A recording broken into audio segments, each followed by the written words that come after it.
Pepsters and welcome back to Pep Talk. With Baron Geisler pa rin po tayo. At napangakuan niya tayo. And actually, napilit natin siya na ipakita yung talent niya na walang masyado or hindi masyadong nalalaman ng ibang mga fans niya dyan. Siguro kung may nakakalam, konti lang. Yung pagiging artist ni Baron. So papakitaan niya raw tayo ng isa sa mga sketch niya. Hindi artist. Wannabe artist. Wannabe artist. Pero based on what I heard from your management Hindi. Isang maliit lang na kwento. Like, bahay ni Mylene Dizon, nagulat na lang kami. Yung katabing painting ng Amor Solo niya, painting ko. Wow. Bahay ni Dieter. Bahay ni Dieter Campo. Sa stairs niya. Gulat na lang ako pagpunta ko sa bahay niya. Doon yung painting na binigay ko. Sa lanay ni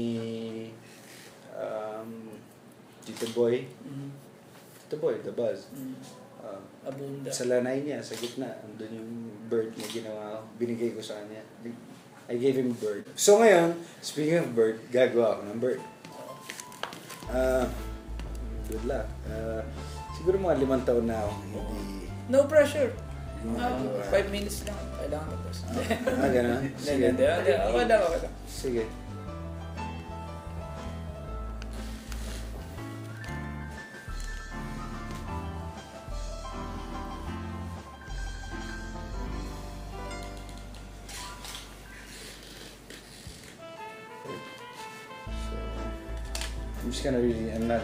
Hindi ko kakarin.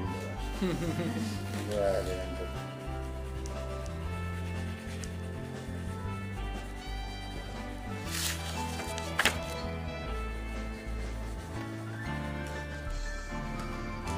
May patunay tayo pag pinost natin yung saan.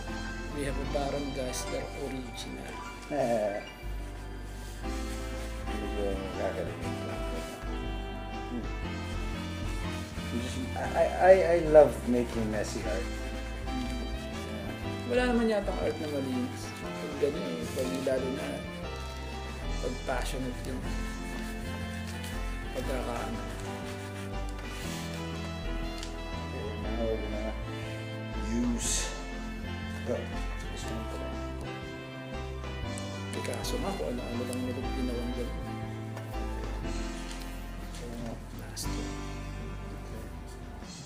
I'm gonna color in yellow. Pero ikaw ba do you do that meron ka bang regular time na ginagawa yan yung mga pag-ano? Pag-paint mo, pag-sketch mo? Wala. Whenever I just feel like it, you know. Yeah. So, oops. So, marami-rami na rin? Simula nung nasunog yung bahay namin, nag-stop na akong gumawa. Kasi, nasaktan ako. Kasi I had 70 paintings. I was already nag-exhibit na ako ng time. But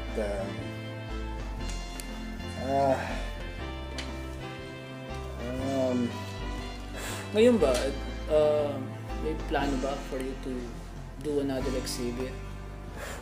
Not really. I'm done with it. I'm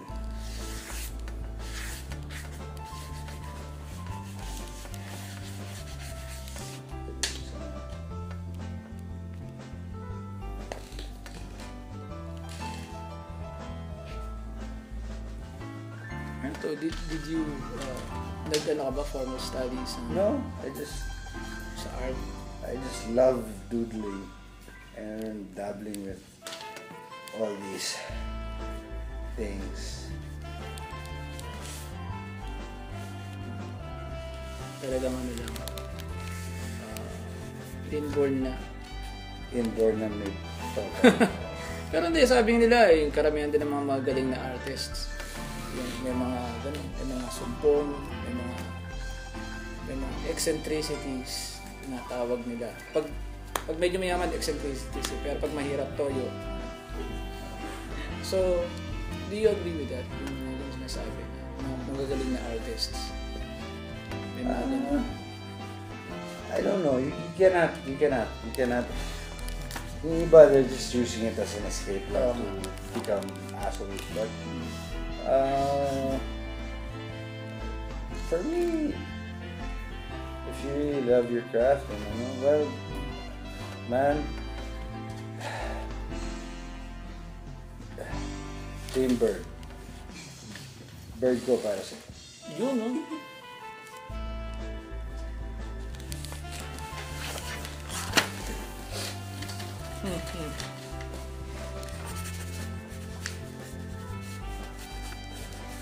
Okay.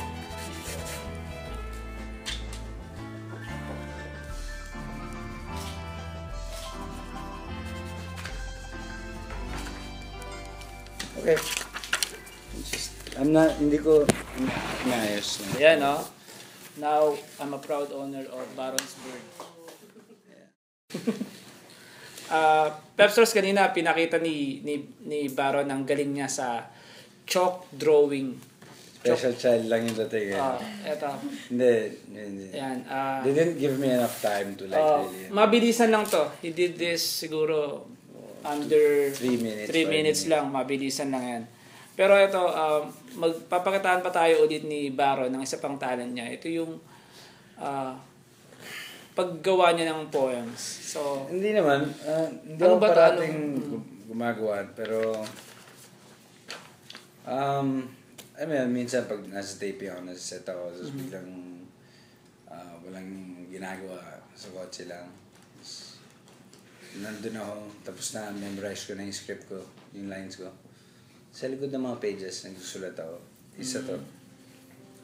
I don't need to pretend to make you happy. I don't say all the nice things to give you diamonds and rings. You lost me when I had you. I had you when you were gone. How can I shut the feelings? Make it stop.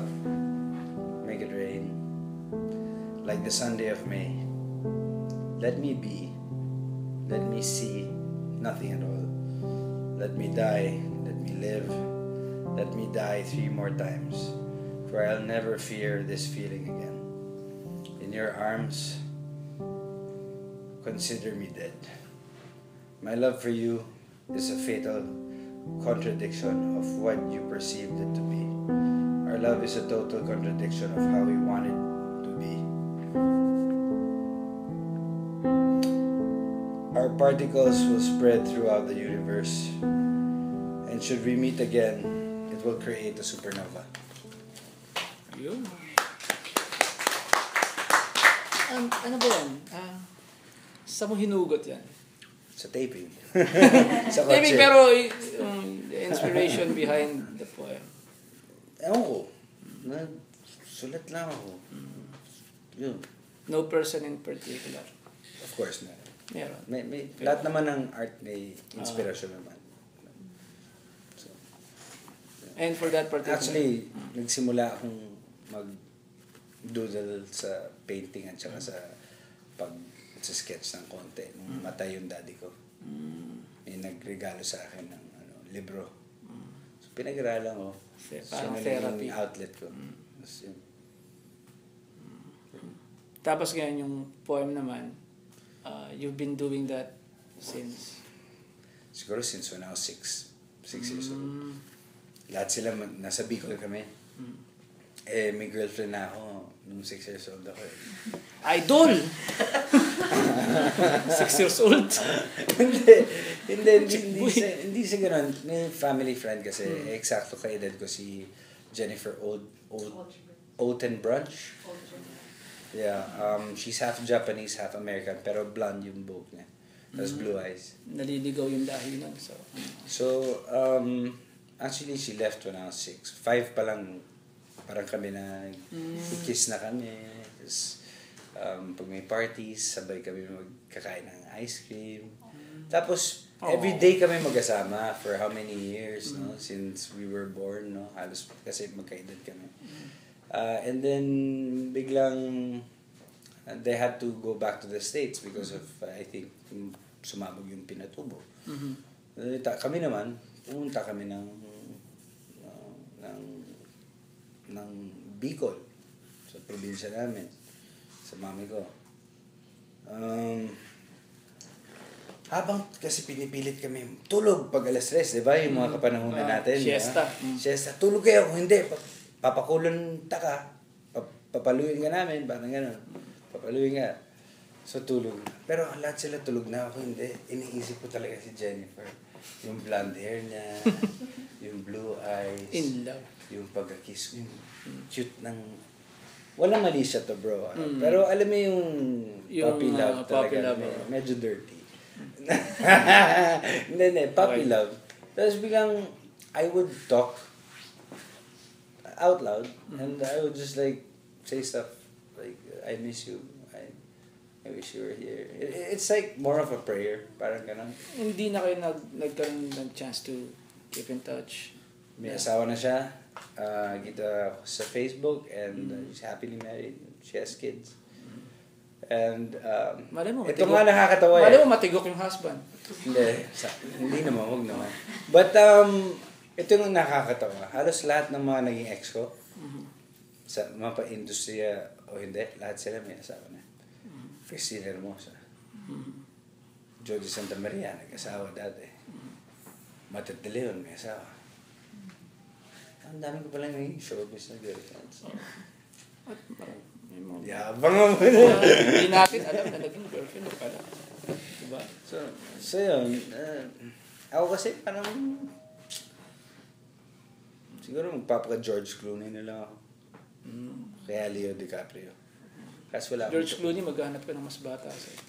Oo. Oo eh. Tsaka hindi lang yun. Yun. Okay na yun. So, okay ba tayo, Kuya Mel? Okay na tayo.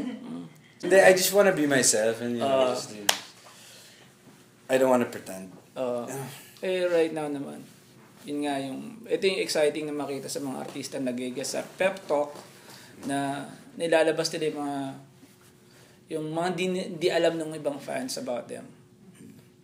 More or less parang na-share yung personal side of mga artista. Ay. Dahil mo na na-interview. So there you have it, Pepsters, si Baron Geisler. Baron, bago tayo malis, nga pala, paki-promote nga pala yung natin. IG or Twitter or iba pang shows. Yeah, Twitter at Baron Geisler. IG Baron Geisler lang. Facebook lang. And then abangan niyo yung Waves. Hindi pa namin sure kung sino yung re-release na sinong Waves kung Star Cinema ba o Viva Films ba o hindi pa namin alam kung sino. Pakiulit yung leading lady mo, ang pangalan. Ilona Struzik. Ilona. She's Polish but she grew up in New York. Yeah. Okay. So there you have it. Pepsters, Baron Geisler. Na Polish yung lips ko nung ginagawa namin. Kasi Polish siya eh. No? Naku, bagay ka dito sa Pep. There you have it. Baron Geisler.